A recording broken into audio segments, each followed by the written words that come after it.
Alright, we're back with another pickup. This time it's a Wheeler 2000. Pretty cool bike. It's in purple. I think it's just like a low grip set, but we'll take a look at it. Got these grip shifts. I'm not really a fan, so I'm going to take those off. Just these low end brake levers. Got the Wheeler bars, flat bars. Same thing on the other side, grip shift. I think this stem's pretty cool. Kind of has the dual bolt with the little logos there. And then it's called Ultrax Wheeler, fully decked out.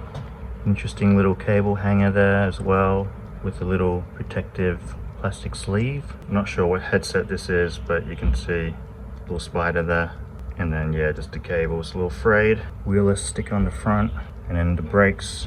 This thing is to save if your brake cable snaps, it's to save your brakes from kind of lodging down here and sending you over the bars. But I usually take that off anyway.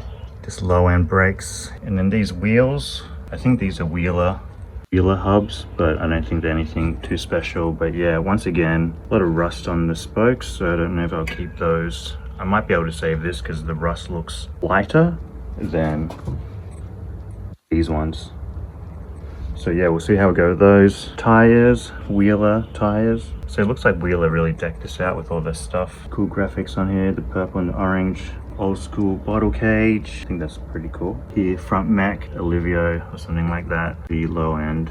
And down here, made in Taiwan by Wheeler. 4130 chromo tubing. So solid bike. And then we've got the crankset here. This is Olivio, so it's a shame because this crankset looks pretty cool, I think. Looks pretty sick. But it's basically bolted in. I'm pretty sure that's bolted in. That's just like a fake looking bolt thing. But I think the teeth are in alright condition, so I don't know if I'm going to keep this or not. I think this is pretty cool as well, the little guard. I'm sure you can take the guard off too if you want, but I'll see how I go with that. The cranks look nice, and then just generic pedals. Wheeler guard again, and then yeah, Olivio Rimac lower end. Cassette looks alright, 7-speed, same wheels, array of rims. Once again, rust on the spokes, stalk disc, reflector. Not sure what this tire is. Oh, it looks like it's a Wheeler tire as well. So yeah, probably same as the front. Same brakes on the back, reflector, quick release seat post clamp here. And then this old seat, pretty busted up, so I'm gonna have to change that out as well. But yeah, that's basically the bike. Thing's pretty sick. I don't know what I'm gonna do with this at the moment, but seems like a pretty cool solid bike. Hopefully I can fix those wheels. If not, I'll get a different wheel set. I'm gonna do it up and see how it goes. All right, first things first, gonna bust this out. Pretty cool, matches the bike. You can see the reason why I spray, because I don't know if you can see it, stuff like that. Fresh spider webs, gotta give it a quick spray. Alright, so I decided the plan with this bike is to try to use as much of the original parts as possible. Try to challenge myself a little bit, not to mod too much. Hopefully it can show people that you don't have to spend too much to get a good bike running again. But yeah, we'll see. I will be putting up a poll on my YouTube and Instagram about what type of bars or cockpit people want. So hopefully I can just change out that, and then everything else should be pretty much the same if I can reuse it. But yeah, we'll see how we go. So yeah, I just basically took off the pedals and the chain, not too much to it. Just make sure you're turning the pedals the right way, and then yeah, just cutting all these cables off. Make sure you're cutting them at the right spot as well. So try to save those brake cable hangers. And then here, taking off the rear Mac, pulling out the cable. Front Mac's coming off. This front Mac was really weird actually. It didn't just come off when I took the bolt off. I had to kind of bend that band off to be able to get it off. Very strange. Usually they design in a way where you don't have to do that, but I had to actually use a bit of force to be able to get it off. And another pro tip is just put your bolts back in so you don't lose them of your parts. And then here, taking off the canti brakes. These actually came off fairly easy. You can see there's a little metal bit there that I forgot to take off, but that just slides off as well. And then here, taking off the reflector, just using a bolt thing, wrench, that came off. And then yeah, same with the front here. I think I ended up leaving that metal thing on as well on the other side too, but I took those off at the end. Pulling off all the cables. Yeah, I don't think I'm going to save these cables, but you can save them if you want. And then here, just taking off the crank. Use your chainstay for leverage. Hold the crank and the chainstay with your hand and then use the other hand to unwind it. And then here I just use a little bit of penetrating oil just because I didn't want to mess around, and just wind the tool all the way in and then make sure it's nice and snug. I use a little bit of half turn with a wrench just to make sure the threads are pressed up against each other, and then you can just wind the tool in and it should 90% of the time it should come off with no issues. You can see these came off pretty easily. Didn't really have to struggle too much with that. And then yeah, just repeated the same on this side as well. But yeah, the key thing is making sure that your tool is nice and snug. And then here, taking off the bottom bracket, I'm using this Pedro's tool as a socket holder, and you can just kind of wind it in and it screws onto the square taper BB. You can see I had a bit of trouble kind of unwinding this, so I had to break out the breaker bar from my bike stand. And you can see how it fits on my shifter. Just put the tube in and then it gives you way more leverage. And yeah, this ended up working really well. This allows you to put even pressure, even high pressure on the BB, so you don't mess anything up. I think also the tool holding on to the BB helps a lot with this as well. You can see it's pretty rusted on one side, but yeah, span really well. Spun. Yeah, I don't know, you pick. And then the other side came off, and then here taking off these grip shifts. Yeah, I'm not really a fan of grip shift because it's just like when you're riding around and if you're doing wheelies or whatever, or I don't know how people ride, sometimes you can slip and it'll change gears, so I'm usually not a fan of that.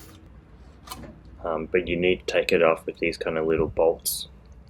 And also just the wiring of it, it's a little bit fussy, but yeah, if people like it, for sure go run it.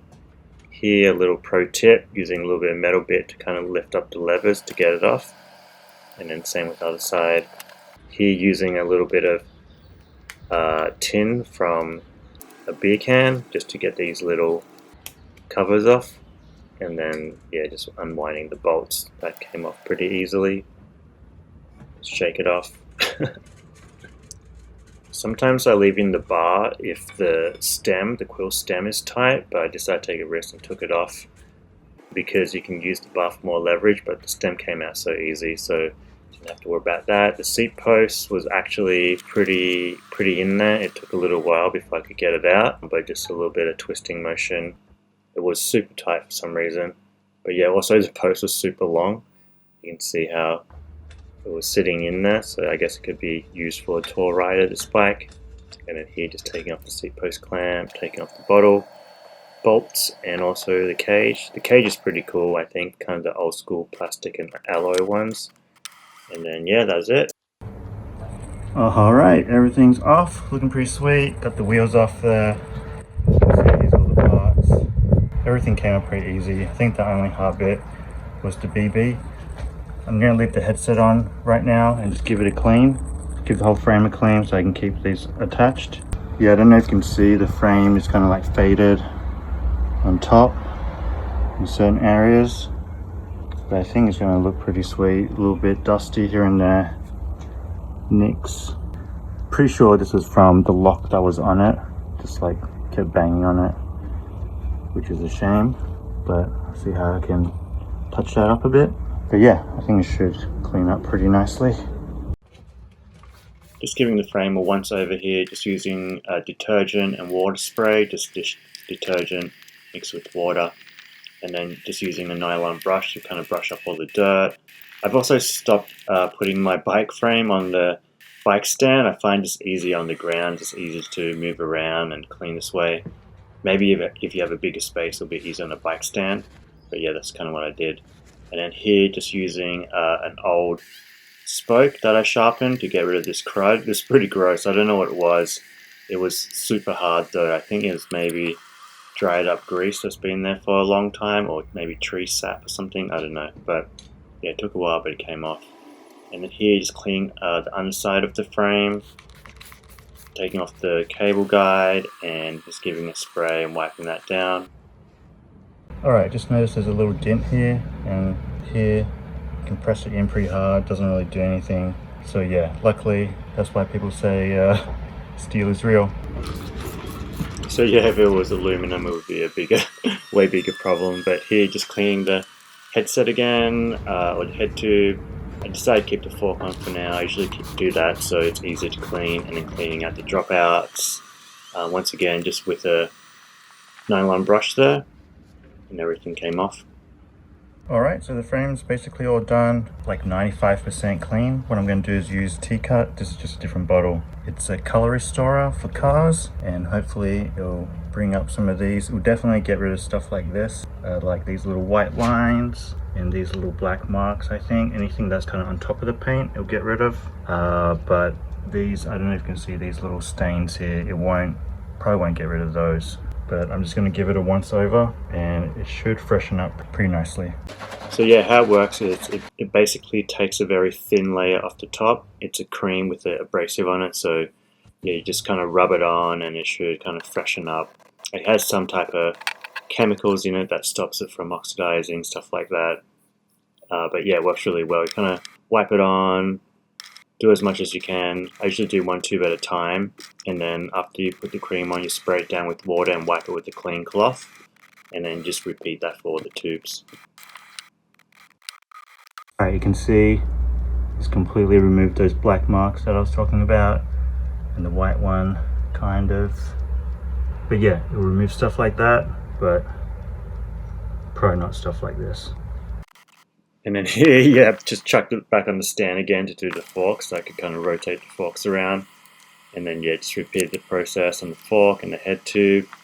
I think it ended up looking pretty good, pretty clean. And then here, just cleaning out the bottom bracket, it's pretty rusted through. I just used, yeah, a little bit of a brake cleaner here. You can use WD-40 as well. I just decided to give brake cleaner a try, and it worked pretty well. And then here, taking off the headset, you can just see I use a paper towel. Another tip is other people have used plastic packaging over the nut as well to make sure you don't mark it. So yeah, that's a couple of tips there. Alright, here's the frame, all done. Looking pretty sweet. Pretty much all ready to be built up. Alright, just cleaning up these wheels. Yeah, time to test it out with the WD-40 and foil. I just want to test a few spokes first before I do the whole wheel, because there's a lot of spokes. But it turned out when I started doing it, the rust came off real easy, way easier than last time. So I think it's definitely gonna work. Some of you may ask, why? How do you tell between just surface rust and deep rust? I think there's really no way to tell from photos if you're looking online, but I think the deep rust usually has a bit more spots of white in it. That's when it kind of goes deep into the spokes, and then the surface rust doesn't. But yeah, at the end of the day, it's like sometimes you really might not know till you actually try it. I didn't know for sure, but yeah, this one ended up being okay, and I keep my stuff outside, so we'll see if it lasts. Alright, that's basically done. It took a little while, but I think it cleaned up pretty well. One thing that I had to do was I had to go in the back of these just because I missed them the first time. But yeah, you can see looks pretty good. Pretty sweet, I think. I didn't think it was actually going to clean up that well. And then here, I just got to do this one. I think this back one is not as bad, but yeah, I'll get to it. So yeah, I don't know how many people are going to be doing this, but if you do a lot of spokes, the foil kind of just disintegrates in your hand, so it's going to get a little bit messy, but then yeah, just don't worry, you can sweep it up after. And now just getting rid of the dork disc and the reflector again, and then just doing the same for this wheel. Yeah, end up working pretty well. Also put WD-40 in a little bottle, so it made it a lot easier than spraying. Alright, that's both wheels done. Looking pretty sweet. Now you just got to clean up the hubs a little bit, and then once over the whole rim. You got to give it a clean with, make sure there's no WD-40 on the rim surface, otherwise it's going to leak.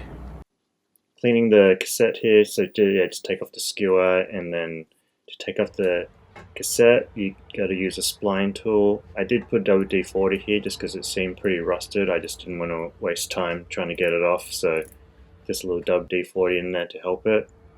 And then yeah, the chain whip tool, and then a wrench.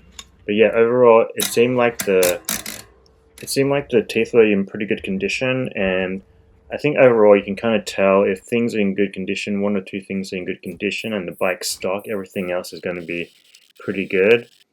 Even the brake pads, they weren't worn that much.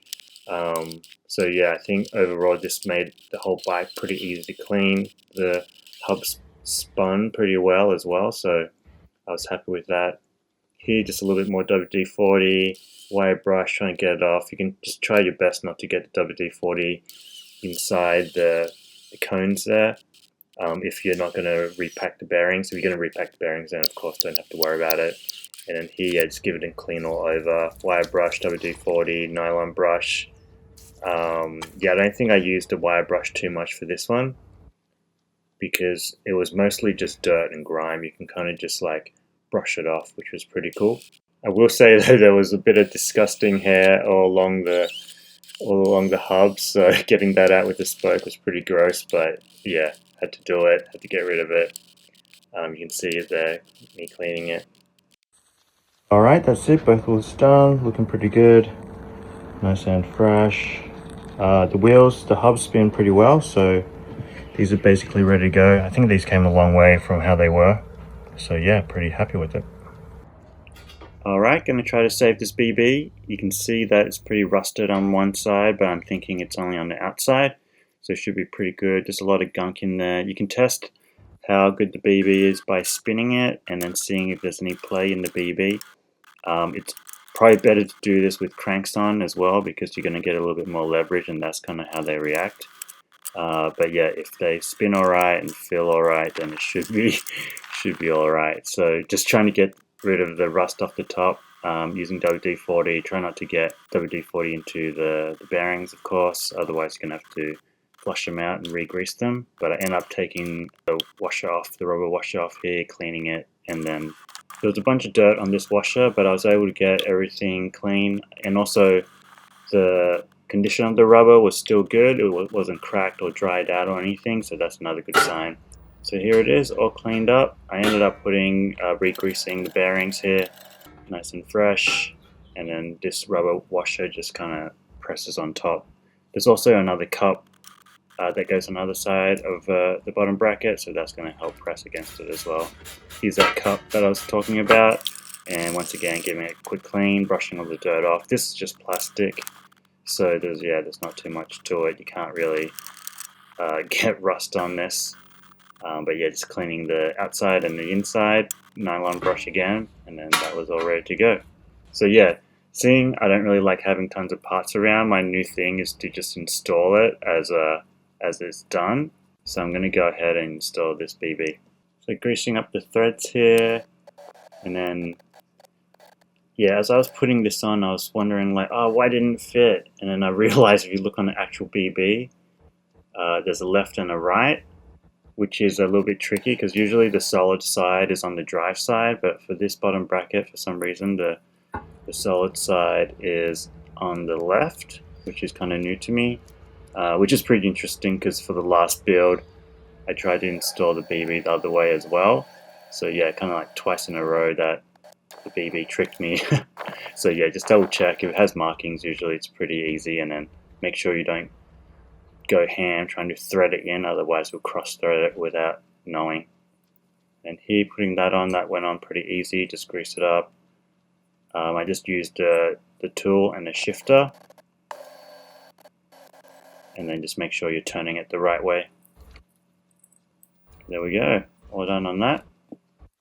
Next thing to look at is the headset. So yeah, I've already taken the cable hanger off, so that came out, and you can see there's a spacer, and then just the top nut. Just gave it a wipe down.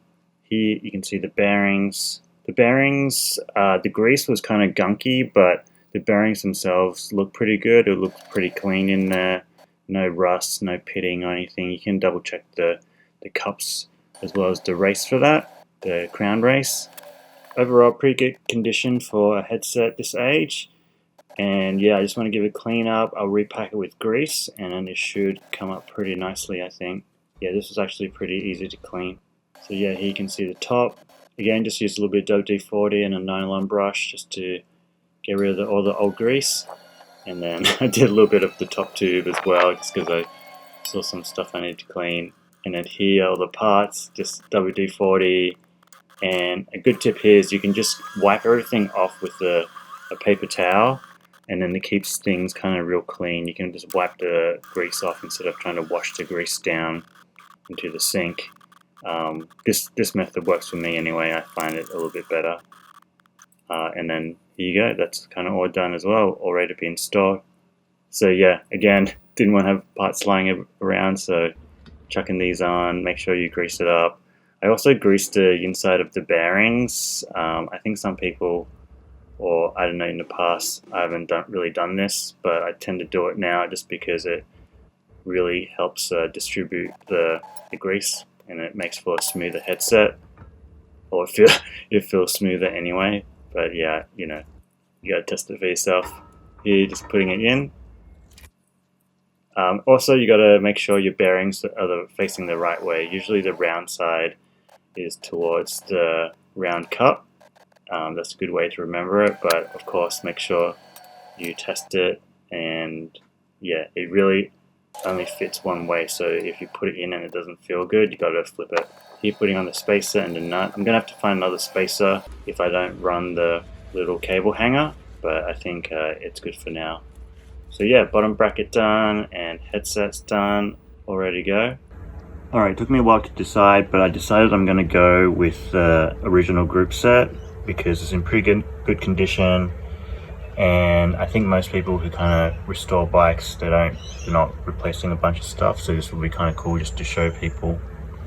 And then the only thing I'm replacing is the shifters, so I just got those two shifters. Those other ones came on the bike, the levers, and then if you want to find out if it works or not, you just got to click through it.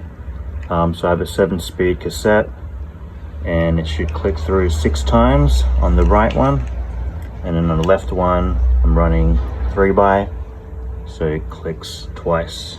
And then I'm using the stem, and then the bars, they haven't come yet, but thanks everyone for voting. Alright, you can't really see it, but Ryzen Sweat Bars won. These are the votes from both YouTube and Instagram. So yeah, if you're interested in that, just keep an eye out. I'll probably do it again on the next one. Been doing it on the last 3 builds, so yeah, it's pretty fun. So yeah, thanks everyone for voting. Yeah, hope you enjoy it. Sorry if your option didn't get picked, but yeah, I can only put one on the bike.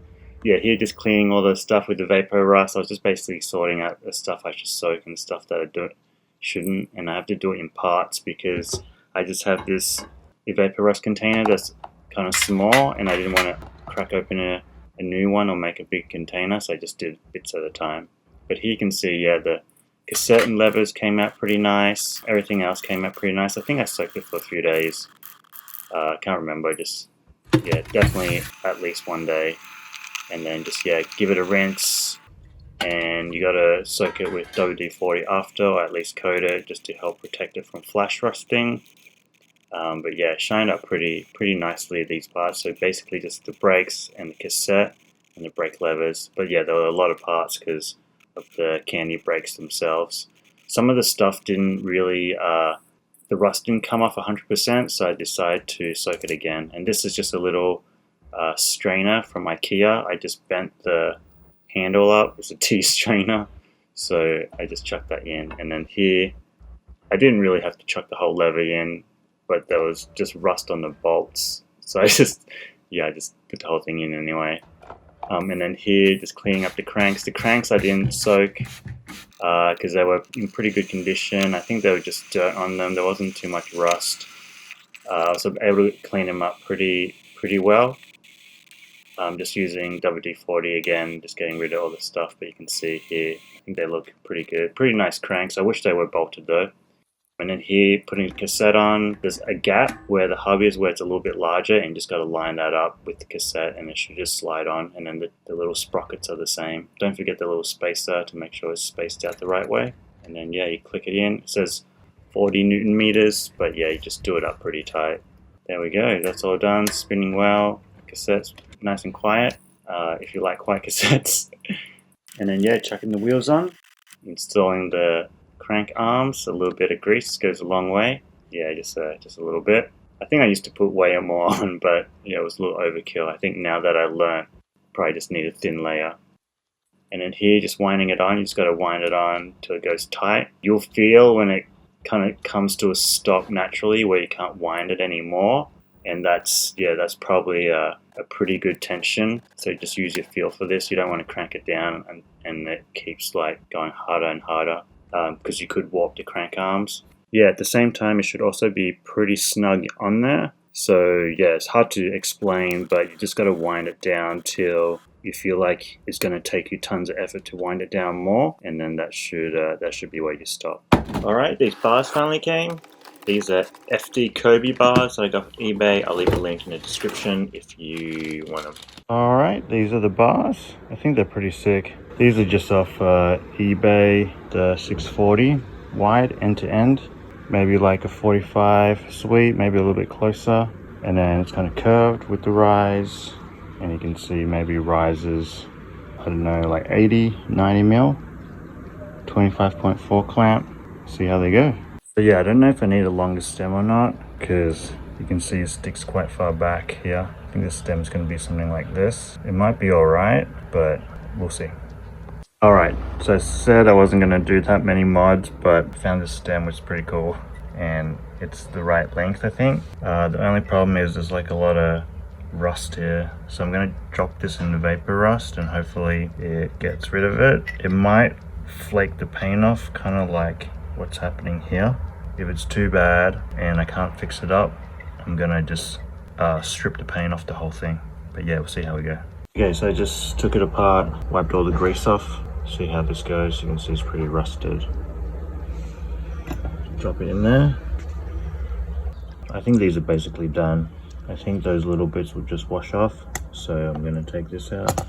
Alright, just giving everything a clean now, so just got to rinse it so you can see the stem fit once I took this other thing off. And then yeah, just rinse it with water and then coat it with WD-40. A little saute action there. And then for the rougher stuff, I had to use a wire brush and just brush out the ends. This wasn't too bad, but yeah, it does take a little bit just to get through all the stuff. But yeah, you can see here now everything's nice and clean. Nice and fresh, all ready to be installed. Things looking pretty good. And then if you're wondering how do the bolts go back together, usually I've done it so much now that I can remember, but if you're having trouble, just make sure you take a photo or you just record it when you're doing it. I do have a dedicated video just for installing brakes and putting them back together, so if you're looking for that, that can help too. So yeah, all the brakes are ready to go. I just got to clean up pads. So what I did here was just use a little bit of WD-40 on just the metal part. Be careful not to get on the pads, otherwise yeah, your pads could start squealing. And then after that, just clean them up with a brake cleaner. Yeah, just spray. I spray pretty liberally here. It should give them a good cleaning. Just wipe them down with the clean kitchen towel. And that should do the job. So yeah, that's all done. Time to install the brakes. A little bit of grease here, and then this little tab, what it does is it puts more pressure on the spring, or less pressure depending on which way you turn it. So I'm going to show you how to install the spring. The spring goes in a little hole in the actual tab. I'll just turn it here so you can see it. See, the end goes right there, it goes in there. And then the other end of the spring goes in a little hole into the brake. And if it doesn't line up, you might have to turn that plastic thing a little bit for you to be able to see the hole.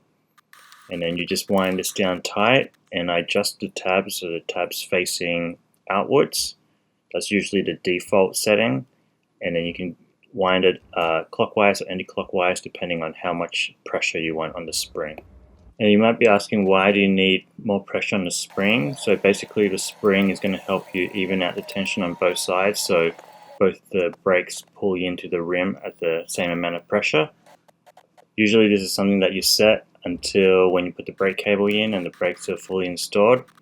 But yeah, I'll see how I go with that. Usually the middle tension will work alright, but if you need to adjust it, I'll show you later in the vid. So yeah, that's all done. Installed the front and the back. The pads are just sitting in there at the moment. And then here, you can see after vapor rust, still looking pretty rough. And just give it a rinse off. Alright, so here it is after a couple days. I just put some WD-40 on it, that's why it looks shiny. I don't know if I'm quite happy with this. You can see it doesn't really look that good. So what I'm going to do is just sand it, see how it goes, see what it looks like after I sand it down. If not, I'll probably end up stripping this whole thing. But yeah, it's a shame because it looks quite cool in this color. Yeah, you can see it kind of like almost flaking off already. So yeah, it's a shame sometimes when things get left out in the rain or outside too long, they get a little bit of rust underneath the paint, but at least this is what it looks like underneath. You can see it's kind of black until you kind of sand it off, and then it might pit a little bit as well, but you can see the edges is actually pretty bad. At this point I was looking at it and I decided I'm just going to strip the whole thing. So yeah, stripping paint can get quite messy. But someone threw me a tip last time I did this and said wrap it in Glad wrap, and what that does is it makes it way stronger and takes the paint off a lot because it can concentrate the fumes or something like that. I'm not 100% sure, but it's meant to work harder. But here, yeah, just using Digger's paint stripper, it tells you to put on pretty thick, so I just try to load it up. I did try to use less of it in previous videos, but basically it just ends up taking more time, so you may as well just load it on the first time. And then here, I let it soak for about 10 minutes and then just unwrapped it, and you can see this paint just came off super easy.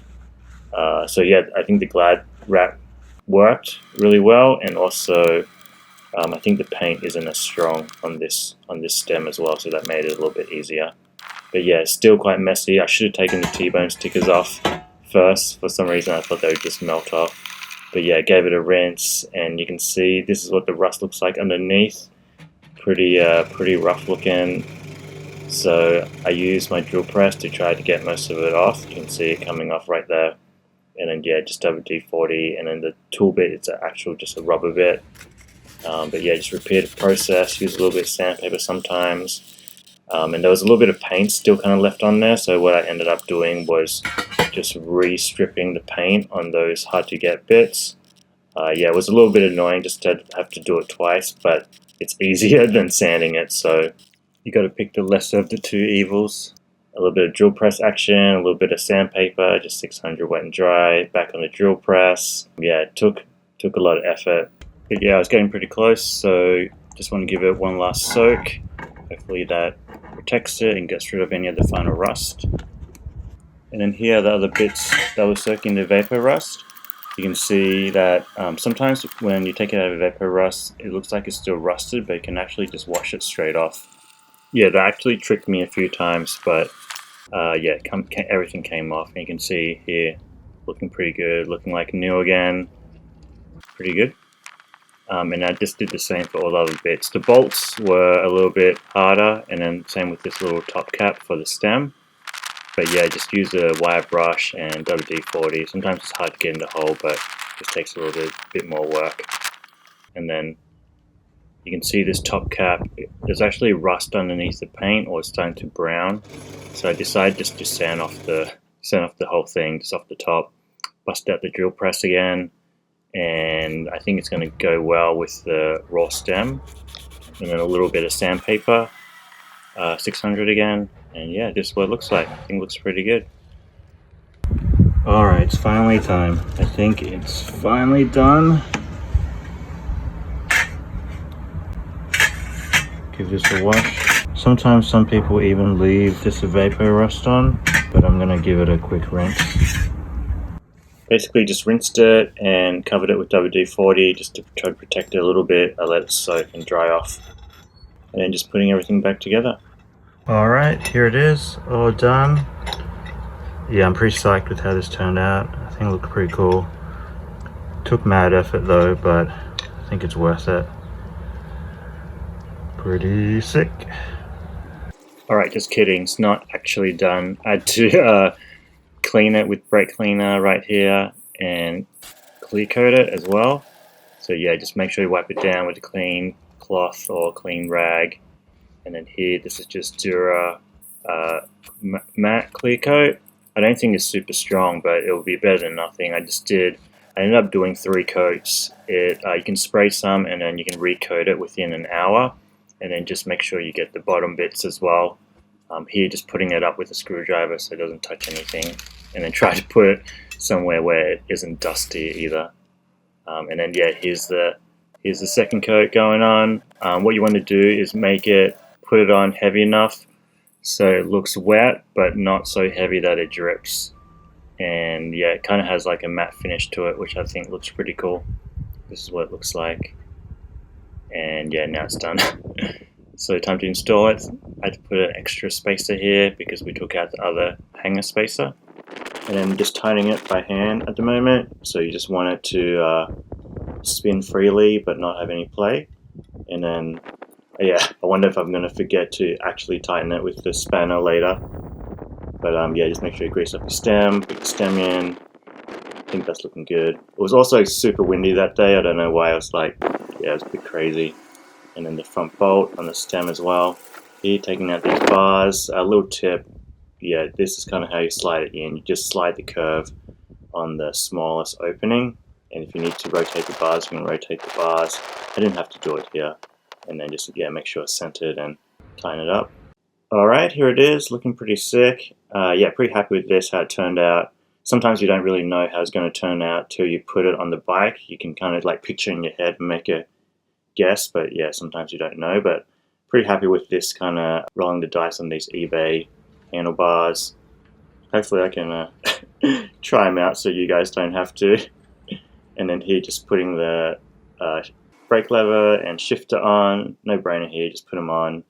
And then what I've been doing lately is just tightening it with the short end of the Allen key. They don't have to be too tight. That way, if you crash on anything, the shifters and levers will rotate, and yeah, it won't bend your bars or snap your bars or anything like that.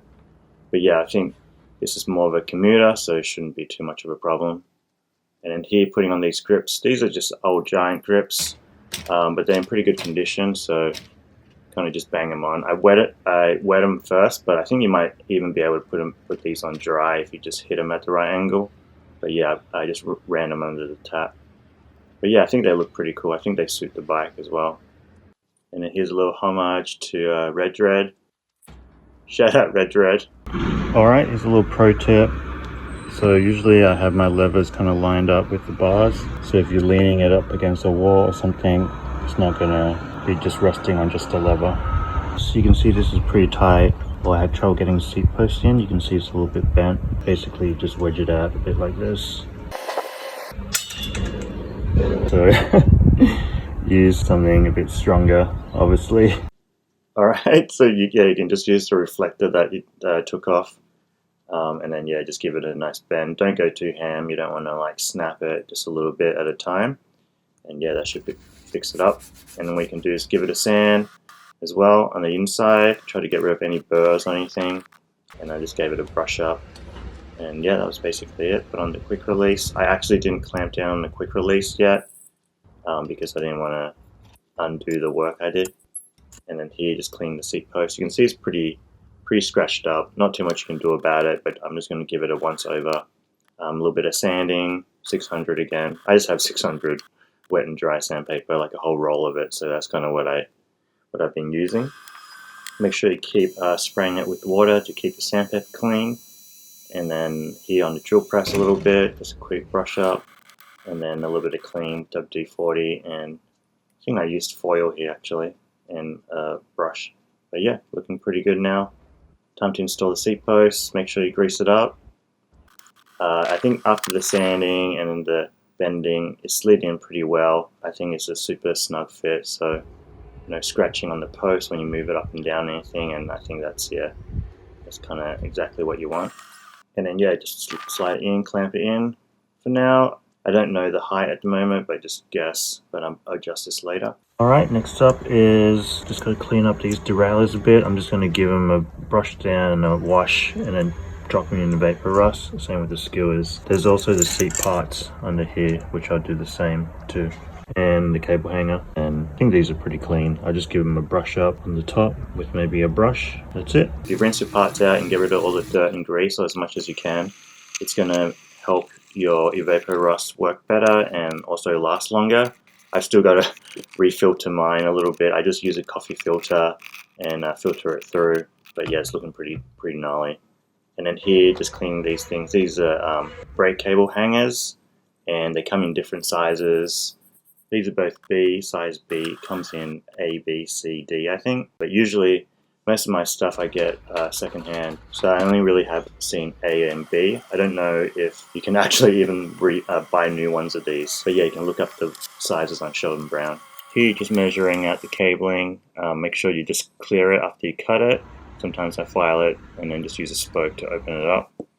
And then here, I try to make a smooth line with my cables, so it kind of runs smooth. I think that's kind of a no-brainer. It also looks nice as well.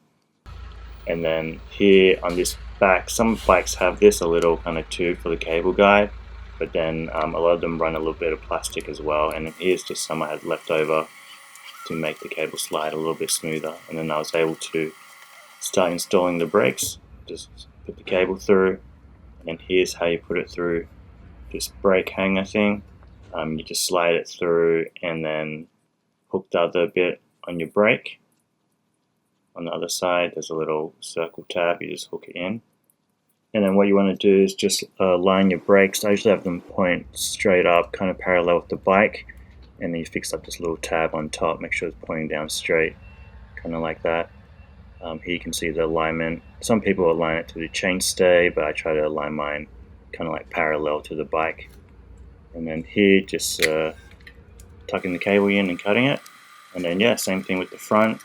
So at this point, I just want to get the brake cables on. I didn't adjust the pads at the moment because I didn't have the skewers done yet, so I didn't want to adjust my pads without the skewers being the bike, because it can be quite wobbly, as you can see there. So I decided to take the skewers out of the vapor rust so I can get the brakes done, and then yeah, just give them a rinse and then a little bit of brush up. So I just do it manually, old school, kind of like how I used to do it. You could just leave in the vapor rust if you want, but here's how you do it manually, and just with the wire brush and then WD-40, and it should come straight off. You can also use foil as well. But yeah, usually skewers, the coating is pretty strong, so you can get rid of the rust pretty easily. And then same with the little end bit, I don't know what you call it, skewer nut, I guess. And then yeah, you can see a little brush up work, and it's looking good. And then with the springs, you would just want the small end of the spring to be facing the bike on each side, and then you can put it in, make it tight, and it should be solid. Alright, now the skewers are in, I can adjust the brakes. So yeah, you just wind it out about, I usually say 7 turns in my previous videos, but you can just do like 3 or 4 threads showing. So what this does is it pulls on the cable a little bit or shortens the cable, and then you can align your pads straight to the rim. Make sure it's kind of nice and tight. You don't want your brake pad slipping. And then here I am winding the barrel adjuster back in. Don't know if you can see that, but it gives you a little extra room now, and then the brakes can work. And then just give it a spin to make sure it's not scraping. And yeah, should be good. Give it a snip, tuck the cable in. And then what I end up doing was the same on the other brake, the back brake. I end up not having to tension the springs. I don't know if you saw back in the other part of the video. But yeah, if it's swaying to one side, you have to readjust the springs. Alright, I think it's kind of dumb if I don't show you. So here you can see me loosening the spring. Once I loosen the spring, you can see the pad is touching against the rim, so that's swayed over. So if your brake is like this when you set it up, you need to add pressure onto the spring. And then basically it's just by adjusting this metal tab, you can push it all the way down. I have the cable done up, so it's a little bit tough. So here I just unhooked the other side, and then you can see there's kind of no tension on the spring at the moment. but if I push this metal tab down, it's going to push down on the spring, and then that's where you get your tension. So depending on where you want to set it, it's going to add either more or less tension to be able to sway your brake over. So for me, having it point out about kind of like the middle, perpendicular to the fork, that's where it was good for me. So you just hold it down and you tighten it like this, and then after that, hook everything back up, and then it should be good, and you can adjust accordingly if it's too much on one side. Alright, the last couple of pieces, the front and rear mechs. So yeah, these are just Livio, pretty solid. Just give them a rinse, and need to give them a wipe down and then a quick spray just to protect them. But yeah, that was basically it. I had to get a little skewer to get out all that, the little fluff. I don't know if you saw it before, but just get the fluff out of the jockey wheel, and then that's it. Putting on the rear mech, yeah, this is, you just tilt it up so the B-limit screw doesn't hit, or make sure it catches at the right point, and then you can bend it down afterwards. Just make sure it springs back. And then here, the front mech, again, yeah, I don't know why it's so tough to get on, but bang, there it goes. Just screw it on, and then what you want to do is align it parallel in line with the chain rings. Use that as a starting point, and that will help guide your chain and make it nice and straight. You can see here it just clears the teeth, and it doesn't hit the chain guard as well. And then here, setting the rear mech limit screw, so you got a high and low limit. You just want the rear cog to match, so I'm going to adjust the high screw so it goes over a little bit to the right. I just undo it a little bit anti-clockwise. You can see it's lined up now, just a little bit. It was the same cassette and wheel, so it should line up, but here you can see, or actually a bit hard to see, it actually goes in further to the wheel than I want it to. So what I'm going to do is bring it back in a little bit by screwing in the low limit screw clockwise. Yeah, it might be hard to see on camera, but you're just gonna have to trust me that it's straight. But yeah, this basically stops the derailleur from going to your wheels when you're shifting. But yeah, that's looking good. And then here with the front mech, usually I do the front mech when the chain's in. That makes it a little bit easier. And here, just putting on the cable guide at the bottom. Don't forget this. Just give it a nice tighten.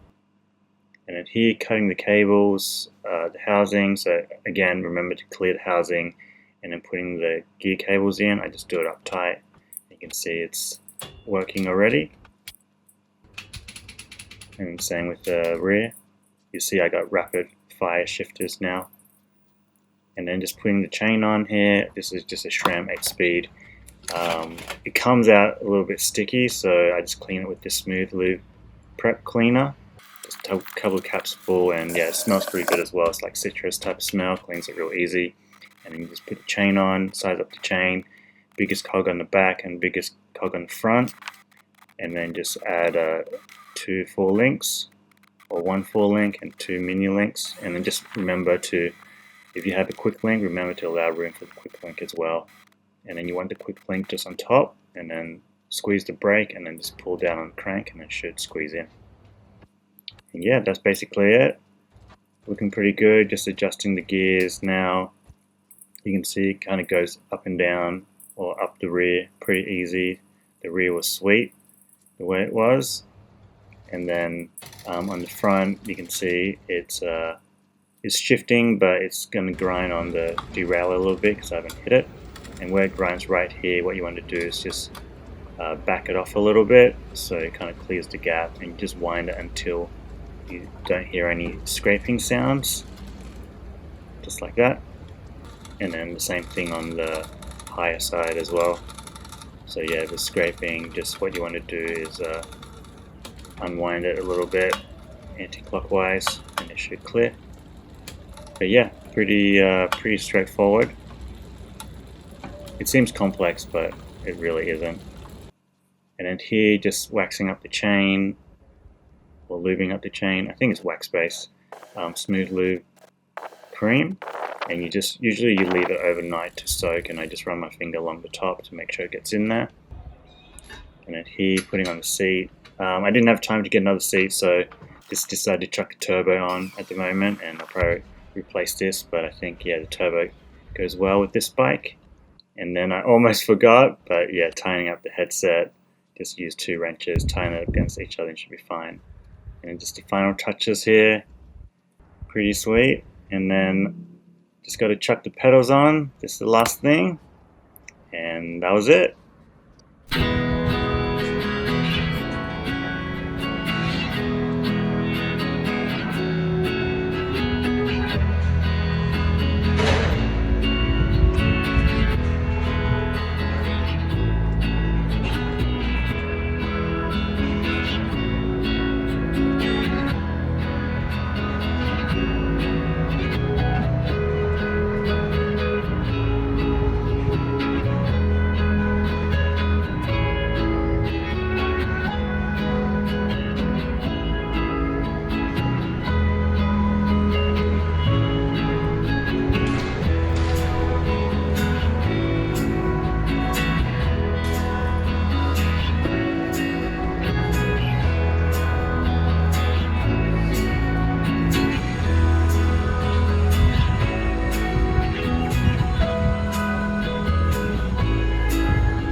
Thank you, Eric Foss, for donating to this build. Appreciate it. And thank you for people who bought stickers and shirts. I said I was going to do a new shirt last video, but yeah, probably won't be till next year. But thank you guys for watching. Hope you liked the video. Let me know what you think in the comments, and I will see you in the next one. Peace.